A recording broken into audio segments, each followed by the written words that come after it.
संत ज्ञानेश्वर महाराजांच्या पालखी सोहळ्यामध्ये मंत्री संजय शिरसाट जे आहेत ते सहभागी झालेले आहेत आणि पायी वारी सोहळा जो आहे तो आता ते चालताना आपल्याला पाहायला मिळत आहेत। खरं तर संत ज्ञानेश्वर माऊलींचं दर्शन घेऊन आता मंत्री संजय शिरसाट जे आहेत ते पालखी मार्गावरून चालत जाताना आपल्याला पाहायला मिळत आहेत आणि याचबरोबरीनं अनेक पदाधिकारी जे आहेत ते सोबत आहेत। शिरसाट साहेब, खरं तर ज्ञानेश्वर माऊलींच्या पालखीचं दर्शन घेतलं आणि पायी सोहळा तुम्ही आता चालता आहात, काय भावना आहेत, काय मागणं घातले तुकाराम ज्ञानेश्वर महाराजांकडे? हे बघा, हे दिंडी जेव्हा निघतात महाराष्ट्रातल्या प्रत्येक कान्याकोपऱ्यातून, तुम्ही पाहत असाल लाखो भक्त कोणताही विचार करत नाही। मी यासाठी येतो की हे जे काही वारकरी आहेत यांच्यात मला पांडुरंग दिसतो।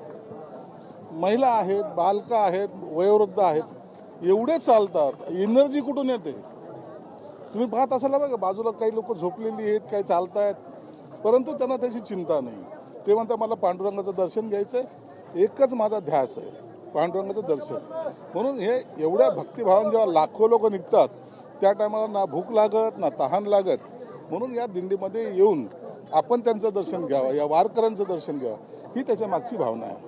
माऊलींकडे काय साकडं तुम्ही घातलेलं आहे? दर्शन घेतलं, आता सहकुटुंब तुम्ही आलेला आहात। माऊलीकडे एकच साकडं घातलं की यावर्षी पाऊस पडू दे।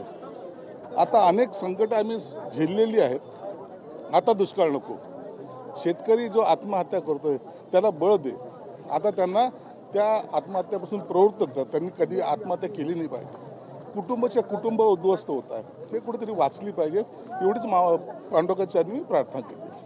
खरं तर दिल्लीमध्ये जे आहे ते विद्यार्थ्यांचं आंदोलन सुरू होतं आणि या आंदोलनामध्ये काल लाठीचार्ज केल्याचं देखील पाहायला मिळालं। नक्की काय शिवसेना शिंदे गटाची भूमिका आहे, काय भावना आहे, काय? हे बघा, मी कालही सांगितलं, आजही सांगतो, आज तर आमचे फक्त वारी हा विषय होता, परंतु दिल्लीमध्ये जे घडतंय तर काही लोकांनी अतिरेकही करू नये आणि सरकारने सुद्धा त्याला आपले विद्यार्थी आहेत म्हणून त्याला ट्रीट केलं पाहिजे। लाठीचार्ज होणं हे कोणालाच आवडलेलं नाही आणि ते कोणी करू नये, ही आमची सुद्धा भावना आहे। खरं तर तुमचे कट्टर विरोधक असलेले संजय राऊत असं म्हणतायत की काल मला जालियनवाला बाग हत्याकांडाची आठवण झाली, अशा पद्धतीचं वातावरण दिल्लीमध्ये। संजय राऊतला माणसं मेलेली पाहिजे होती, दुर्दैवाने ते मेली नाहीत, म्हणून कदाचित त्यांना त्रास झालेला आहे।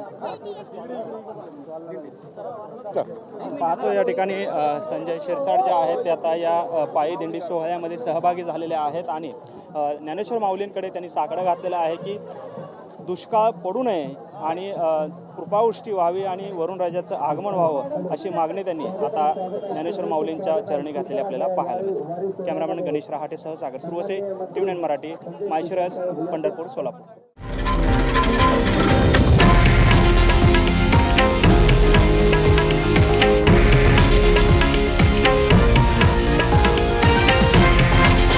हे आहे देशातील नंबर 1 न्यूज नेटवर्क आणि आपण पाहत आहात TV9 मराठी, एकमेव।